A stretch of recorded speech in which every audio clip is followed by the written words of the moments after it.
மனித மூளை என்பது நமது உடலின் மிக முக்கியமான கட்டுப்பாட்டு மையமாகும். சுமார் 3 பவுண்ட் எடையுள்ள இந்த உறுப்பு சிந்தனை, நினைவு, உணர்ச்சி, இயக்கம் மற்றும் உயிர்காக்கும் செயல்கள் அனைத்தையும் ஒருங்கிணைக்கிறது. பார்வை, கேள்வி, வாசனை, தொடுதல் மற்றும் சுவை ஆகிய 5 உணர்வுகளிலிருந்து வரும் தகவல்களை ஒரே நேரத்தில் செயலாக்கி அவற்றை அர்த்தமுள்ள அனுபவங்களாக மாற்றுகிறது. மூளை மற்றும் முதுகுத்தண்டு சேர்ந்து மத்திய நரம்பு மண்டலமாக செயல்படுகின்றன.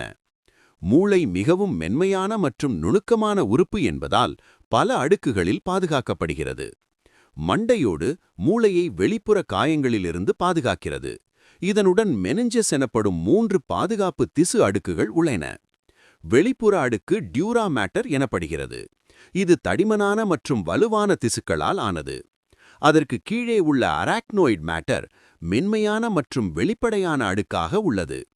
மிக உள்புறத்தில் பியா மேட்டர் காணப்படுகிறது. இது நேரடியாக மூளையின் மேற்பரப்பில் ஒட்டியிருக்கும் மற்றும் இரத்தக் குழாய்களால் நிறைந்துள்ளது. இந்த அடுக்குகளுக்கிடையில் உள்ள செரிப்ரோஸ்பைனல் திரவம் மூளைக்கு அதிர்ச்சி தடுப்பாக செயல்பட்டு காயங்களிலிருந்து பாதுகாக்கிறது. மூளை 2 முக்கிய வகை செல்களால் உருவாக்கப்பட்டுள்ளது. நரம்பு செல்கள் அல்லது நியூரான்கள் தகவலை மின்சாரம் மற்றும் ரசாயன சிக்னல்களாக பரிமாறுகின்றன. மனித மூளையில் சுமார் 100 பில்லியன் நியூரான்கள் உள்ளன. கிளியா செல்கள் நியூரான்களுக்கு ஊட்டச்சத்து வழங்குதல், பாதுகாப்பு மற்றும் கட்டமைப்பு ஆதரவு அளித்தல் போன்ற பணிகளை செய்கின்றன. எண்ணிக்கையில் கிளியா செல்கள் நியூரான்களை விட அதிகமாக உள்ளன. மூளையின் வெளிப்புற இருண்ட நிற பகுதி கிரே மேட்டர் என அழைக்கப்படுகிறது. இது நியூரான் செல்களின் உடல்களால் ஆனது மற்றும் தகவலை செயலாக்குகிறது. உள்புற வெளிர்நிற பகுதி ஒயிட் மேட்டர் ஆகும்.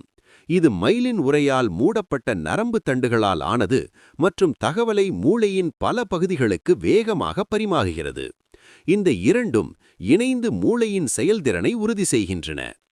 கட்டமைப்பாக மூளை முன்மூளை, நடுமூளை மற்றும் பின்மூளை என 3 முக்கிய பகுதிகளாக பிரிக்கப்பட்டுள்ளது. முன்மூளையில் உள்ள செரிப்ரம் மனித சிந்தனை மற்றும் விருப்ப இயக்கங்களை கட்டுப்படுத்துகிறது. இது வலது மற்றும் இடது அரை பகுதிகளாக பிரிக்கப்பட்டுள்ளது. இவை கார்பஸ் காலோசம் எனப்படும் நரம்பு தொகுப்பால் இணைக்கப்பட்டுள்ளன. ஒவ்வொரு அரை பகுதியும் உடலின் எதிர்ப்புறத்தை கட்டுப்படுத்துகிறது. இடது அரை பகுதி மொழி, கணிதம் மற்றும் தர்க்க சிந்தனையில் முக்கிய பங்கு வகிக்கிறது. வலது அரை பகுதி படைப்பாற்றல், இசை மற்றும் இடவியல் திறன்களை நிர்வகிக்கிறது. செரிப்ரத்தின் மேற்பரப்பு செரிப்ரல் கார்டெக்ஸ் எனப்படுகிறது. இது மடிப்புகளாக காணப்படுகிறது. ஒவ்வொரு மடிப்பு ஜைரஸ் என்றும் மடிப்புகளுக்கிடையேயான